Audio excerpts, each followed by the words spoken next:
નમસ્કાર, આજના દિવસની મહત્વની ખબરો સાથે હું છું નિધિ સોમપુરા અને આપ જોઈ રહ્યા છો નિર્ભય ન્યૂઝ।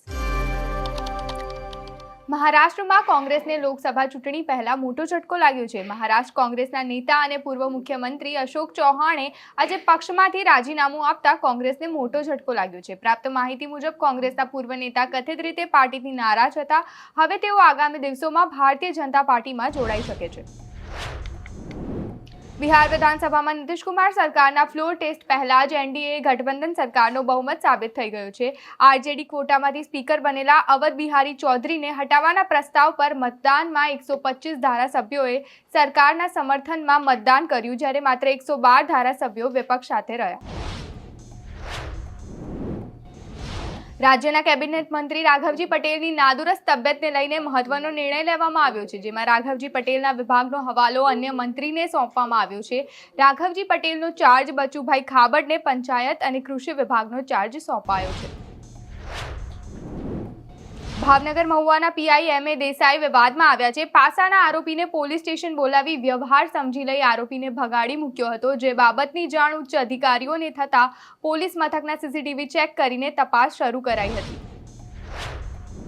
રાષ્ટ્રપતિ દ્રૌપદી મુર્મુ મોરબીના ટંકારા ખાતે પહોંચ્યા હતા। ટંકારા ખાતે ચાલી રહેલ મહર્ષિ દયાનંદ સરસ્વતીની 200મી જન્મજયંતિ મહોત્સવ અંતર્ગત ત્યાં પહોંચ્યા હતા।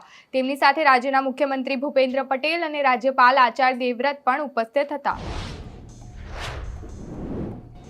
લોકસભા ચૂંટણી પહેલા ભાજપની દિલ્હી ખાતે મહત્વપૂર્ણ બેઠક યોજાશે। 17 ફેબ્રુઆરીએ સવારે રાષ્ટ્રીય અધ્યક્ષ જેપી નડ્ડાની અધ્યક્ષતામાં આ બેઠક મળશે।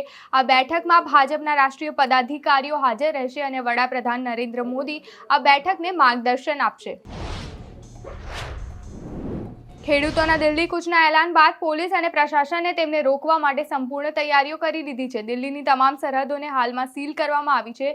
સિંધુ બોર્ડર, ટિકરી અને ગાઝીપુર બોર્ડર તમામ જગ્યાએ બેરિકેડિંગ કરવામાં આવ્યું છે। કેટલાક ખેડૂત સંગઠનોની દિલ્હી કૂચને ધ્યાનમાં રાખીને દિલ્હી પોલીસે કલમ 144 લાગુ કરી છે। કોંગ્રેસના વિજાપુરના પૂર્વ ધારાસભ્ય સીજે ચાવડા આજે વિધિવત રીતે ભાજપમાં જોડાયા। વિજાપુર ખાતે કર્ણાવતી પાર્ટી પ્લોટમાં વિશાળ જનસભાનું આયોજન કરાયું હતું। ભાજપ પ્રદેશ પ્રમુખ CR પાટીલની ઉપસ્થિતિમાં સીજે ચાવડા ભાજપમાં જોડાયા હતા। ગુજરાત વિધાનસભામાં આજે સરકારી શાળાઓને લઈને મોટો ખુલાસો થયો છે। વિગતો મુજબ રાજ્યની 1606 શાળાઓમાં માત્ર એક જ શિક્ષક હોવાનું સામે આવ્યું છે। રાજ્ય સરકારે વિધાનસભામાં 1606 શાળાઓ એક શિક્ષકથી ચાલતી હોવાનું સ્વીકાર્યું છે। રાજ્યમાં વાતાવરણને લઈને હવામાન વિભાગ દ્વારા આગાહી કરવામાં આવી છે। આગામી 5 દિવસ વાતાવરણ સૂકું રહેશે તેમજ 5 દિવસ વરસાદની શક્યતા નહિવત છે તેમજ 24 કલાક બાદ તાપમાનમાં 2 થી 3 ડિગ્રીનો વધારો થતા ગરમીનો અહેસાસ થશે।